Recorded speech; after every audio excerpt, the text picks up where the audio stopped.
Have you ever wanted to disappear off the face of the earth? That was me, standing outside Starry Cafe, clutching my household registration book like a lifeline. My mother had given me an ultimatum.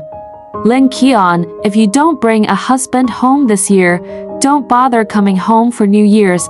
Desperate times call for desperate measures. I took a deep breath and marched into the cafe. Table number 8, white shirt. That's what the matchmaker said. There he was. I froze. The man sitting at table number 8 wasn't just acceptable, he was unreal. He wore a crisp white shirt with the sleeves rolled up, revealing strong forearms. He was looking down at his phone, his profile sharp and cold like an ice sculpture. Isn't the matchmaker Andy Wang a bit reliable this time? I thought, my heart pounding. This guy was way out of my league. He looked like those CEOs you see on TV, not someone desperate for a blind date. I couldn't let this golden opportunity slip away. I swallowed my nervousness and slid into the seat opposite him. Hi, you're the blind date introduced by Auntie Wang, right? Sorry I'm a bit late, I said, a bit rushed. The man looked up. His eyes were dark, deep, and incredibly intimidating. He paused for a second,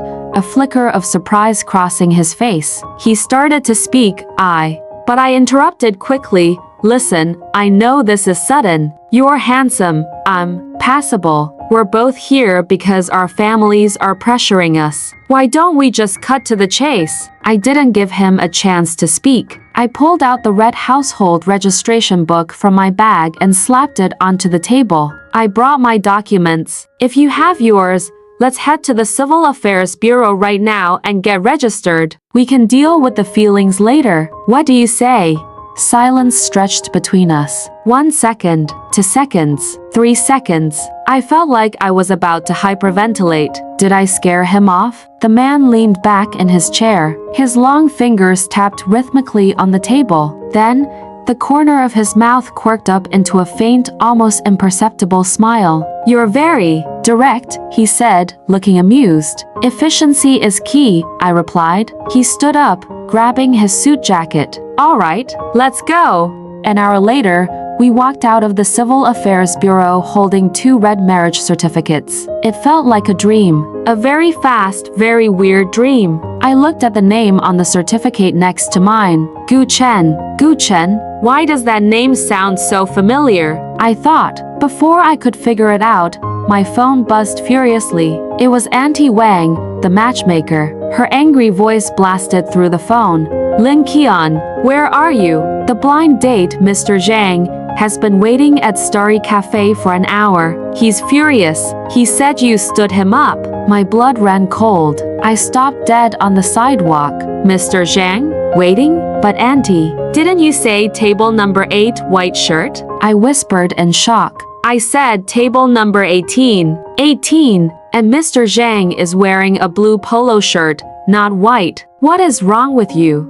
The phone slipped from my hand. I slowly turned to look at the tall, incredibly handsome man standing next to me, my freshly minted husband. If the real blind date was waiting at the cafe, then who on earth did I just marry? Noticing my pale face, he asked, "What's wrong? Cold feet already? Why you? You're not the blind date Auntie Wang introduced?" I stammered. He raised an eyebrow, looking genuinely confused. Who is Andy Wang? I was at that cafe waiting for a business partner who was late. Oh my God. I crashed a stranger's business meeting and forced him to marry me. I wanted the ground to open up and swallow me whole. I am so sorry. This is a huge mistake. I thought you were. I mean, table 8 and 18 sound similar. Look, let's go back in there and get a divorce right now. We can annul this. I grabbed his arm to pull him back towards the bureau, but he didn't budge. He was like a solid rock.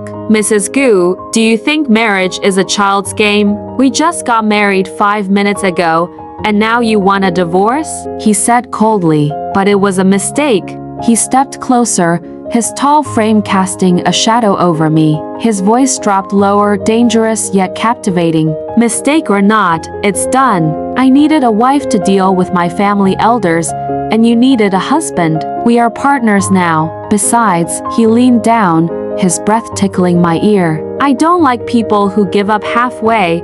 And just like that, I was married to a stranger named Gu Chen. It wasn't until the next day, when I arrived at my office at the Gu Imperial Group, that I finally realized why his name sounded so familiar. As I stood in the lobby, I saw him walk in, surrounded by a dozen assistants and managers bowing respectfully. He was wearing a perfectly tailored suit, looking even more untouchable than yesterday. He wasn't just some Gu Chen. He was the Gu Chen, the CEO of the multinational conglomerate I worked for, my ultimate big boss. I almost fainted right there in the lobby. I married my boss. I literally forced the CEO to marry me. I tried to hide behind a potted plant, but his sharp gaze found me instantly. He stopped walking. The entire lobby went silent as the CEO walked towards a lowly employee hiding behind a fern. Lin Qian, he called out. Why yes, President Gu? I squeaked. He frowned slightly at the title. Then, in front of everyone, he pulled out a sleek black credit card and handed it to me.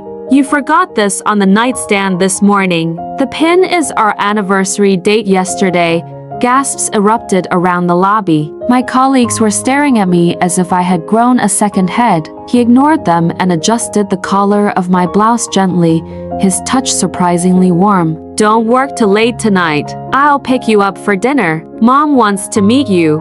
He walked away, leaving me holding the boundless black card, utterly stunned. I thought I had made the biggest mistake of my life, but looking at his retreating back, realizing that this cold, powerful man was now my husband, and that he had just publicly claimed me. Maybe, just maybe, this was the best mistake I had ever made.